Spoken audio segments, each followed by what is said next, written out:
When choosing auto insurance, there are several options to keep in mind when trying to build a policy that best suits your needs.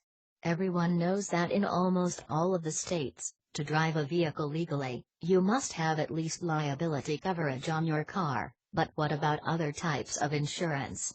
Well, one of the most important options is your collision coverage. If you finance a vehicle for purchase or lease, your lender is going to insist that you have collision coverage, and the more the better.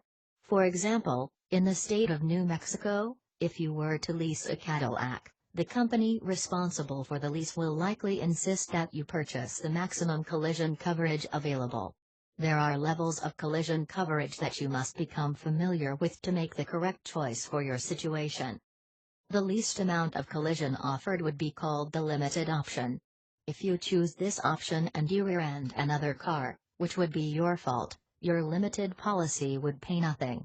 If you got rear-ended, making this the other person's fault, you would pay your chosen deductible, and then the insurance company would pay the rest. So, if you are better than 50% responsible for a collision and you have limited collision coverage, you foot the bill. The middle-of-the-road collision choice is called the standard option. In this instance, if you broadside another car or they sideswipe you, you will be responsible for your chosen deductible, ranging anywhere from $250 on up to $1,000. Basically, with the standard option, what you pay is the same no matter whose fault the accident is. Some states offer a zero deductible choice, but the premium rates would be considerably higher. The standard collision option is most commonly chosen by the average driver. The highest and most expensive collision option is called the broad term option.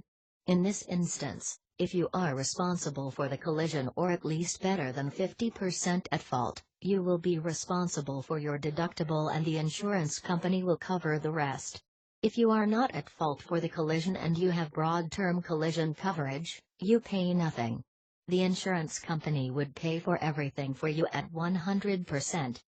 Also keep in mind that the insurance company is only responsible to cover damages up to the value of the car. So, if you really get into a huge pile-up and your car is crushed and will cost more to repair than its actual value, it will be declared totaled. Just food for thought.